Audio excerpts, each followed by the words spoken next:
म भुइँ पुस्दै थिएँ, मेरो साथी आयो, अब लाज पनि लाग्यो, स्टाफ नर्स पढेर आए मान्छेले भुइँ पुसिरहेको देख्दा कस्तो अप्ठ्यारो भयो क्या, किन नेपालीले देख्यो नि त, विदेशीले देखा भए हुन्थेन, फरक पर्दैन थियो।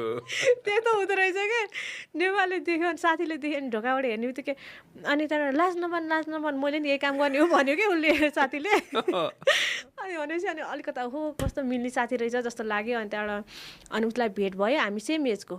अनि त्यसपछि गएर अनि उसले चाहिँ अनि उसको जुन थोमसको घर नजिकै घर भने नि मैले, उसको जो नेबर छ क्या, उसको छिमेकी हो क्या।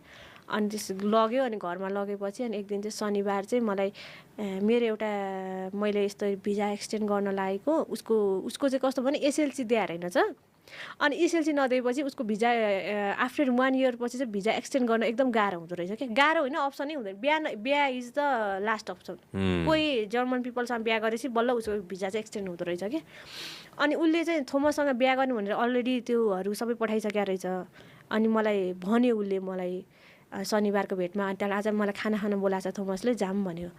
अनि त्यसपछि गएर ठ्याक्क अनि हामीले ढोकामा क्लिङ गऱ्यौँ होइन, त्यो बेल बजायौँ। अनि क्लिङ भने चाहिँ जर्मन ल्याङ्ग्वेज हो क्या, कहिले कहिले आउँछ। अनि क्लिङ गऱ्यो, अनि गएपछि अनि आयो जर्मन के अरे थोमस आयो। अनि त्यहाँबाट अनि को हो त, खोइ त को हो त बिहा गर्ने भनेको त उही हो भने म त सक भएँ। ओहो, त्यतिखेर त मेरो अर्कै संसारको थियो कि, म त्यतिखेर भने नट लाइक दिस अहिलेको जुन आशिका छ नि, त्यो बेलाको आशिका अर्कै हो फेरि। अनि त्यहाँबाट यस्तो बुढो मान्छेसँग माइगड है, कपाल एउटा छैन उसमा, सबै तालु जस्तो मेरो बाउ सरको उमेरको मान्छेसँग बिहा गर्न खोजेको तैँले भनेर मैले त उसलाई है। अनि त्यसपछि गएर कति भने कि, अनि त्यहाँबाट होइन मैले भिजा एक्सटेन्ड गर्नको लागि मात्रै मैले पेपर म्यारिज गर्न लागेको भने क्या उसले। अनि त्यसपछि सक भयो। अनि आँखा पनि चिम्नी गरेको, थोमसले राम्रोसँग त्यो उज्यालोमा राम्रोसँग उसलाई एकदम एलर्जी छ क्या, उसको के भन्छ नि आई एकदम सेन्सिटिभ छ क्या, उसले घाममा उसले राम्रोसँग हेर्न सक्दैन कि, उसको त्यो प्रब्लम छ। अनि त्यसपछि गएर उसले यसो गरिरहेको थियो, म त आँखा पनि नदेख्ने हो कि भन्ने लाग्यो है।